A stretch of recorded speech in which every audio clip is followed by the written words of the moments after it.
Buenas tardes, señoras y señores. Comenzamos con el video número 5 de nuestro curso de gramática del texto. En este caso nos toca empezar con una introducción muy general a las propiedades exofóricas del texto. Yo voy a desarrollar unas pocas y en muy poca extensión, porque este es un tema que veremos de manera práctica en la unidad 3. Con esto terminaríamos nosotros ya esta unidad 1, que ha sido una unidad básicamente de repaso de lo que se supone han aprendido ya en años anteriores. Lo que vamos a ver, aquí tenemos en la primera diapo las primeras nociones que tomamos del libro de Robert Allende Vilgrande y Wolfgang Dressler. Las nociones de intencionalidad, aceptabilidad, situacionalidad, informatividad, intertextualidad. Todos estos son conceptos que tomamos de ellos, pero también vamos a hablar de otras propiedades exofóricas que tomamos de otros autores. La intencionalidad, nos dicen de Vigrand y Dressler, es una propiedad exofórica en tanto pone en relación algo que está en el texto con algo que está fuera de él, que sería la intención que tiene el autor o el emisor. Esa intención es lo que el intérprete o lector del texto, el receptor, tiene que decodificar para poder comprender el texto, para poder comprender correctamente el enunciado. Incluso cuando hay problemas en la cohesión o en la coherencia del texto, si el texto contiene las marcas claras de la intencionalidad del autor, aún así puede funcionar. Otra de las propiedades textuales es la de la aceptabilidad. Decimos que es la propiedad por la cual el receptor de un texto puede aceptar que un texto es coherente y que puede emplearse en la comunicación. Si esa propiedad no está, entonces ya no podemos hablar de un texto, o al menos no se puede decir que el texto sea funcional. Por defecto, todos los receptores asumen que el texto va a tener esta propiedad de la aceptabilidad. Todo el mundo parte de esa premisa, que el texto va a ser aceptable y por tanto eh, naturalmente buscan la coherencia del texto, la coherencia que se supone tiene. Aquí es necesario recordar a Paul Grice, que trabaja en el ámbito de la filosofía del lenguaje y de la pragmática, y se interesa por el estudio de la comunicación, el estudio de la interacción. Nos presenta una serie de máximas con las que podemos evaluar una comunicación o un texto. Nos habla, por ejemplo, de la máxima de cooperación, que dice haga que su contribución al texto sea lo más adecuada posible para la intención comunicativa. Máxima de cantidad, haga que su contribución sea tan informativa como resulte necesario, pero no más informativa de lo necesario. Máxima de calidad, no diga aquello que sea falso o de lo que no tenga pruebas. Máxima de relación, sea relevante. Máxima de manera, sea claro, sobre todo en relación con la intención del texto. Podemos observar estos parámetros para evaluar la calidad o la eficiencia y efectividad de una comunicación o de un texto. En el libro de Vigrand y Dressler nos presenta una gran cantidad de ejemplos de transgresión de estas normas. La mayor parte de los ejemplos son tomados de la literatura. Por ejemplo, aquí en este fragmento aparece, es un fragmento de la obra de Lewis Carroll, Alicia a través del espejo. Aquí tenemos a Alicia tratando de tener una conversación coherente con el sapo lacayo, que evidentemente no da muestras de cooperación. En este diálogo no mantiene contacto visual y realmente no se ve que haya una progresión temática normal en la interacción. ¿Cómo entraré?, repitió Alicia en voz alta. Yo estaré sentado aquí, dice el sapo, hasta mañana o quizá hasta pasado mañana. ¿Pero cómo entraré?, volvió a preguntar Alicia, ahora ya con un tono más contundente. Tienes que entrar sea como sea, repuso el sapo. Eso es lo primero que deberías preguntarte. Yo estaré sentado aquí durante días y días, pero ¿y yo?, insistió Alicia. ¿Qué voy a hacer? Todo lo que se te antoje, contestó el sapo y se puso a silbar. Otro ejemplo que nos dan los autores es un fragmento tomado de la obra de Mark Twain, de Tom Sawyer.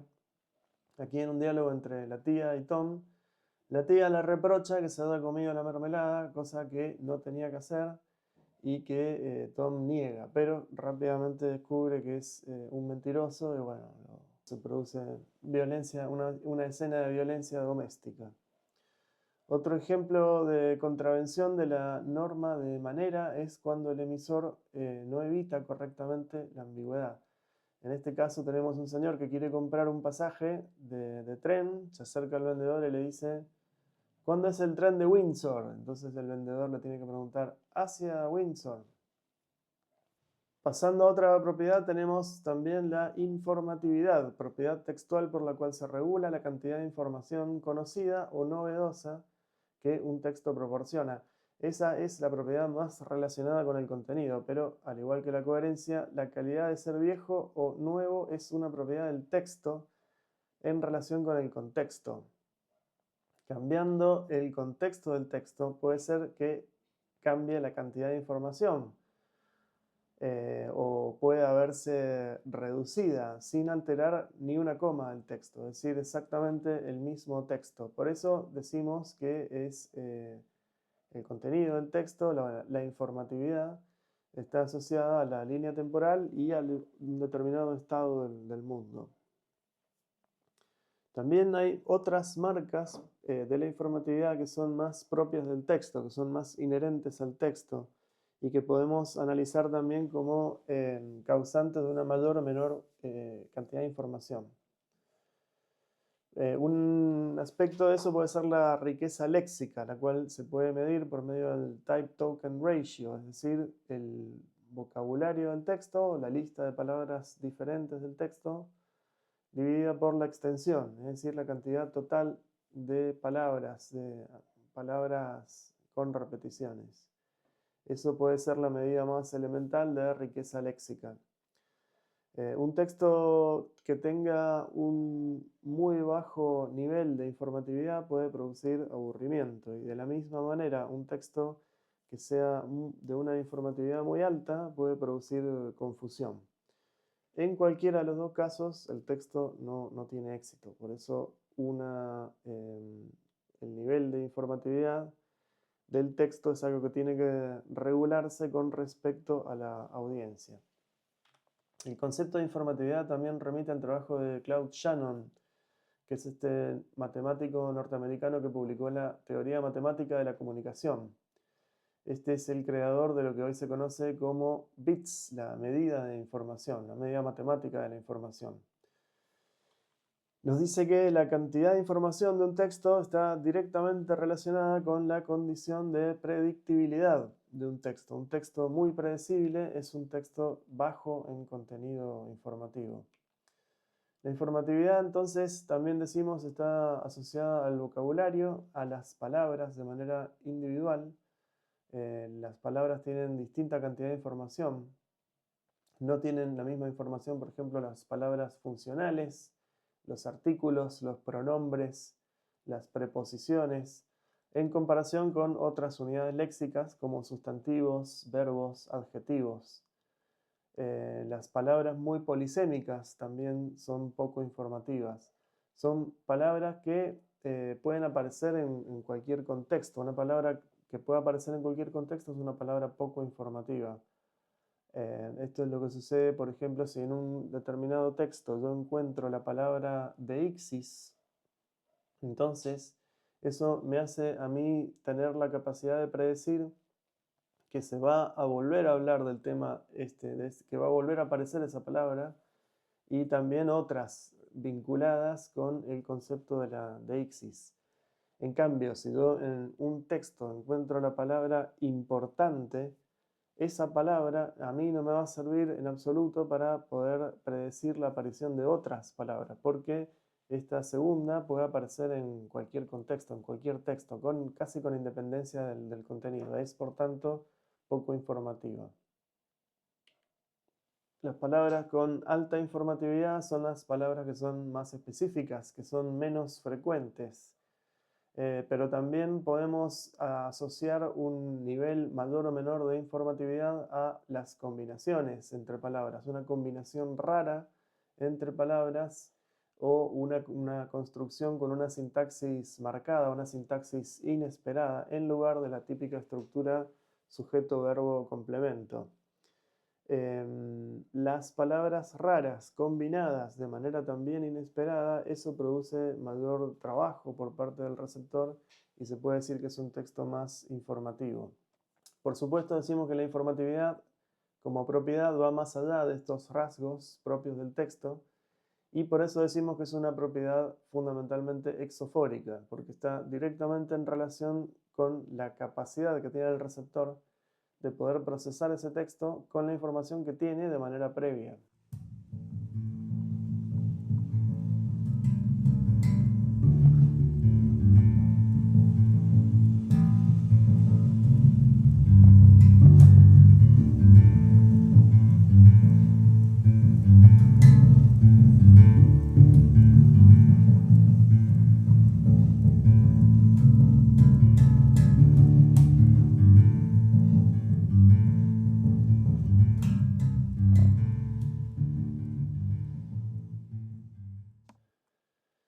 Vamos a pasar a otra propiedad que es la situacionalidad.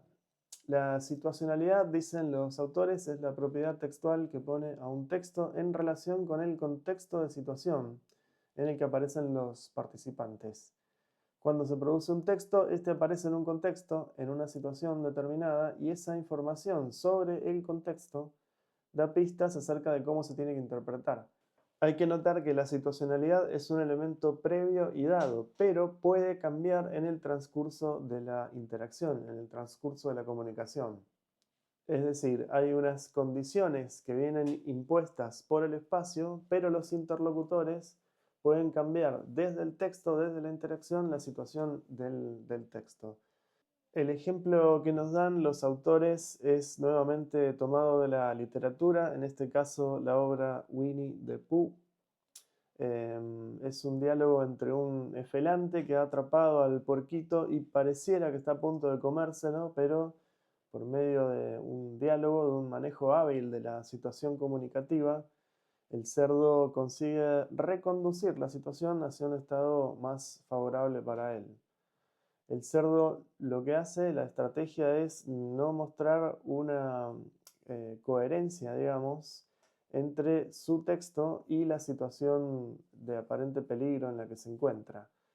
Y esto confunde a su interlocutor, lo cual le da la ventaja al puerquito.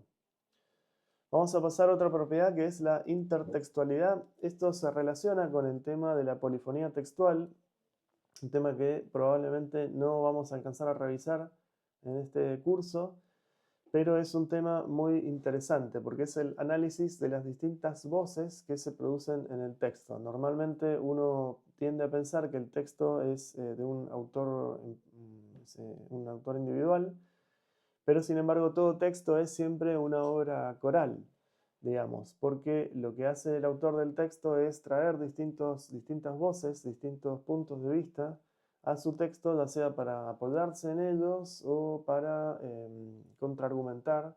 De alguna manera su texto va tejiendo con los textos anteriores, los textos previos. Un caso extremo de intertextualidad sería el caso de la parodia, donde se está imitando de manera burlesca ya sea una obra en particular o un determinado género. No se puede entender El Quijote, por ejemplo, si no se conoce al menos el concepto de las novelas de caballería. Las referencias a otros textos veremos que pueden ser explícitas o implícitas. En el extremo de referencia explícita estaríamos en el caso de la ciencia o los trabajos académicos, en los que los autores siempre van citando con referencia explícita, con nombre, apellido, año, incluso número de páginas, lo dicho por otros autores. Pero por supuesto pueden ser más o menos implícitas o incurrir en cierto grado de vaguedad. Vamos a incorporar algunas ideas más que se corresponden con propiedades exofóricas del texto. Una propiedad que vamos a añadir a estas es la de las presuposiciones. Estábamos diciendo que hay elementos que no están presentes de manera explícita en el texto y sin embargo siguen cumpliendo una función. Para el tema de las presuposiciones vamos a tomar aquí unos ejemplos del trabajo de Teun van Dijk, La ciencia del texto.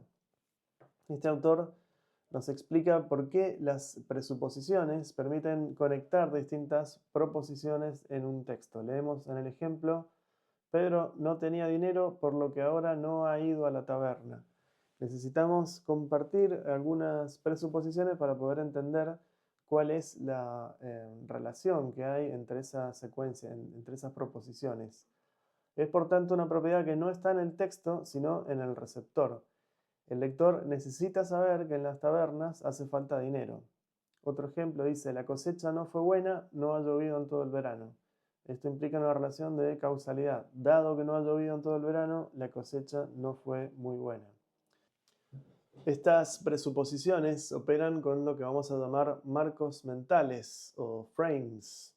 Estos son modelos mentales que todos tenemos de las situaciones que son convencionales en la cultura y en el mundo. Necesitamos saber cómo funciona un supermercado para poder llegar y hacer la compra. Necesitamos saber cómo funciona un restaurante para poder ir a un restaurante al que no hemos ido nunca. Es decir, necesitamos conocer toda esta gramática de situaciones convencionales. Sabemos, por ejemplo, que en un restaurante se produce una serie de comportamientos, de situaciones, de rituales, diálogos, operaciones, digamos, que son convencionales, que están convencionalizadas para este tipo de situaciones, ¿no? Cenar en un restaurante. El tema de las presuposiciones explica algunos de los comportamientos que vemos en el texto. Por ejemplo, esta regla que observamos normalmente, que los sustantivos, la primera vez que se introducen en el texto, tienen que aparecer con un artículo indefinido. Y sin embargo, hay textos en algunos casos en los que la primera aparición del sustantivo viene introducido con un artículo definido. Entonces, ¿cómo puede explicar la gramática esa alternancia? Esa alternancia viene explicada por un aspecto exterior al texto, que es el de las presuposiciones. Es decir, si el sustantivo designa un fenómeno convencional de la cultura o un culturema, podemos decir, entonces se presupone información compartida y conocida, no nueva. El ejemplo dice así: viajó en el tren de la noche. Esos trenes son cómodos. Al día siguiente, por la mañana, Pedro se encontró descansando en su lugar de vacaciones. Nevaba. El hotel estaba al final del pueblo. La vista sobre las montañas era excelente. Desde que llegó, se encontró muy a gusto. La razón por la cual se puede introducir en el texto elementos como el hotel con un artículo definido es porque se supone que en el contexto del campo semántico de un viaje de vacaciones es muy posible que tengamos un hotel. Esta idea de las presuposiciones nos lleva a un concepto que se ha trabajado muchas veces, que es el de la competencia textual, que se confunde a veces con la competencia pragmática. Tomamos de esta idea del autor, del sociólogo Harvey Sachs, que es uno de los primeros que se dedicó a estudiar la conversación. Tomamos de él la idea de que por defecto y en ausencia de un conector, siempre tomamos la primera de las oraciones como causa de la siguiente. El ejemplo es muy conocido: el niño lloraba, punto, la madre lo tomó en brazos. En este ejemplo, la implicatura o presuposición es que hay una relación de causalidad. Primero hay una relación de identidad, ya que suponemos que la madre es la madre del niño, aunque no nos lo han dicho explícitamente. Y también suponemos o estamos predispuestos a suponer que hay una relación de causalidad, ¿no? Es decir, estamos dispuestos a llenar todas las veces que haga falta la información ausente. Hay un libro sumamente recomendable sobre este tema que es Lector in Fábula, de Umberto Eco. Allí nos habla de la competencia textual y la competencia intertextual, que se relaciona, por supuesto, con lo mencionado anteriormente sobre la intertextualidad. Nos ofrece varios elementos, varios conceptos interesantes. como por ejemplo la noción de hipercodificación. Él separa lo que sería nuestro conocimiento explícito de la lengua, como el conocimiento léxico, de lo que sería un nivel extra que él superpone a este nivel que sería propio del sistema de la lengua. Él habla de todas las asociaciones culturales que se formarían a partir de la competencia cultural de cada uno. Por ejemplo, nos dice, tenemos una competencia léxica en que existe un lexema ballena que se puede descomponer en rasgos como mamífero, cetáceo, etc. Pero también hay una serie de asociaciones que nos vienen por lecturas, por películas, asociaciones como Moby Dick, Jonás y todas las connotaciones asociadas al mundo de la ballena. En ese mismo libro también explica que los autores siempre tienen un modelo de lector, que es una construcción hipotética de quién va a ser la persona que nos va a leer y qué tipo de conocimientos va a tener, qué tipo de conocimientos va a necesitar para poder entender, para poder seguir el texto.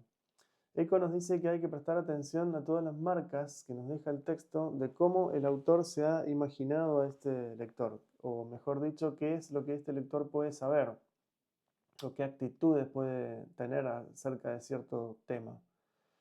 A veces el autor siente la necesidad de explicar algunos de los referentes que está trayendo al texto y tiene a su disposición distintos mecanismos que existen para eso, mecanismos gramaticales, como la aposición, el inciso entre comas, diferentes formas de introducir información nueva sin explicitar que el autor supone que el lector va a ser ignorante de estas cuestiones, ¿no? Es decir, tiene que encontrar un equilibrio para no presuponer ignorancia en el lector y a la vez no perder a los lectores que efectivamente ignoran la temática del texto. Entonces, de manera indirecta, tiene que ir tratando de aportar suficiente información, las pistas mínimas, como para tener mayor amplitud de audiencia. Decía Jorge Luis Borges que parte del texto está en el lector, en las expectativas del lector, que son tan grandes que incluso pueden llegar a cambiar el texto. Esta es una idea que también explica Umberto Eco en su libro. También tiene otro libro, Umberto Eco, sobre el tema que es Obra Abierta, Ópera Aperta. Borges, por su parte, también menciona el ejemplo del Martín Fierro, la obra de José Hernández, que fue reinterpretado, dice, en la historia argentina como una especie de poema épico nacional, debido a la lectura que del texto hizo Leopoldo Lugones, otra figura de la literatura argentina, una figura posterior. Borges dice que el Martín Fierro no fue concebido con la intención que ahora se le atribuye a partir de Lugones, como actualmente se enseña en las escuelas, es digamos como un símbolo de la nobleza, del gaucho y la identidad nacional. La obra original, dice Borges, era más liviana, destinada a otro tipo de lectura. Martín Fierro es más bien un antihéroe, todo lo contrario a lo que sería necesario en un poema épico o homérico. Vamos a seguir hablando de este concepto de competencia pragmática y en este caso seguimos a Lozano, Peñamarín y Abril, una de las lecturas fundamentales del curso. Aquí estos autores nos hacen recordar la obra del gramático Harald Weinrich, quien resalta el aspecto instruccional del texto. Dice, el texto nos da instrucciones, le da instrucciones al destinatario, es una receta o un algoritmo, podemos decir, que permite al destinatario llegar al conocimiento transportado por el texto. Otra figura que también tenemos que mencionar aquí es Gregory Bateson, que fue un estudioso del fenómeno de la comunicación. Una de las nociones que nos deja este autor es el de los mensajes metacomunicativos. Toda comunicación implica necesariamente un nivel metacomunicativo. Este es el nivel, nuevamente, de los aspectos instruccionales del texto. Un nivel que va en paralelo con el contenido. nos dice o le dice al lector cómo debe ser interpretado el texto. Hemos hablado antes de las marcas instruccionales que hay en el texto, que son las que nos dan pistas de cómo algo se tiene que interpretar. Por ejemplo, un ejemplo de ese mensaje metacomunicativo es cuando el hablante da pistas de que algo se tiene que tomar en serio o se puede tomar en broma. También hay un aspecto interaccional del texto que es el que nos permite encontrar la relación que hay entre el texto y la situación comunicativa. En toda interacción social siempre hay normas que de alguna manera dictaminan lo que es normal en la comunicación.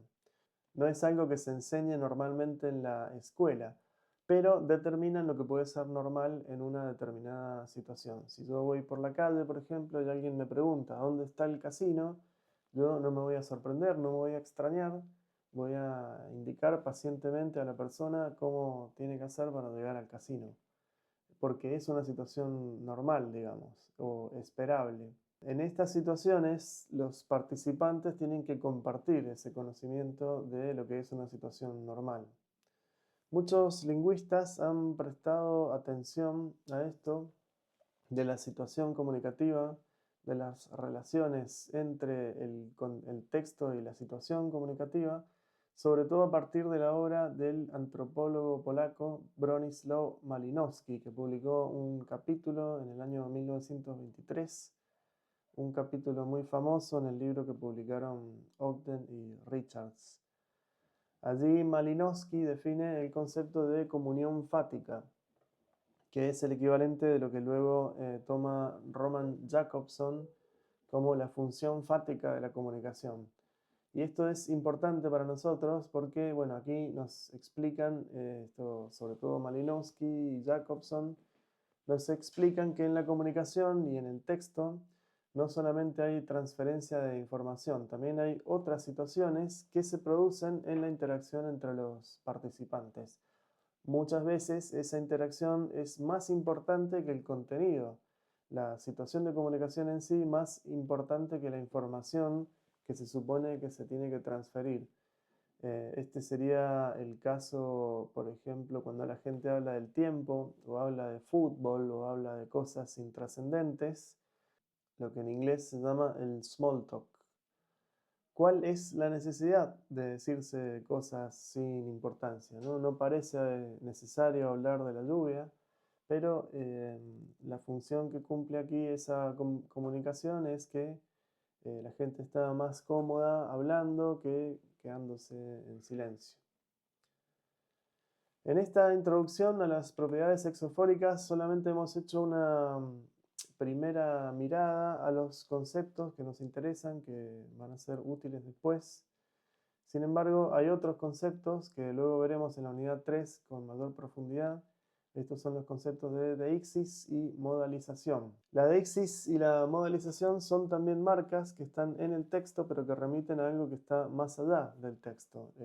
Primero y principalmente a los participantes, es decir, a la persona, al yo del texto y al destinatario, la segunda persona, las situaciones temporales y espaciales, es decir, las circunstancias del contexto de enunciación. Veremos cómo cambiando esos parámetros que son totalmente exteriores al texto, el contenido puede cambiar de manera radical. Eso sin cambiar ni una coma del texto, es decir, exactamente el mismo texto, tal vez dicho por otra persona, en otro tiempo, en otro lugar, quiere decir una cosa completamente diferente. En el caso de la modelización también vamos a encontrar marcas en el texto, marcas que remiten nuevamente a la subjetividad del autor. Es decir, vamos a separar por un lado lo que es el contenido proposicional, la información en sí, de lo que serían las miradas, las actitudes, las posiciones que tiene el mismo sujeto emisor con respecto a lo que está diciendo. Por último, hay que hacer nuevamente la advertencia de siempre. Hay mucha disparidad en un nivel terminológico entre los autores. A veces uno nota que están hablando del mismo concepto con distintos términos, pero también se producen algunas discrepancias conceptuales. Entonces, a medida que ustedes avancen en la lectura, en la bibliografía, tienen que estar advertidos de que puede haber contradicciones, no es nada raro. ya con esto cerramos la unidad 1, la unidad 2 y la unidad 3 va a ser sobre todo más práctica, análisis de columnas de opinión. Así que eso va a ser todo por hoy. Me despido, muchas gracias y que tengan una muy buena semana.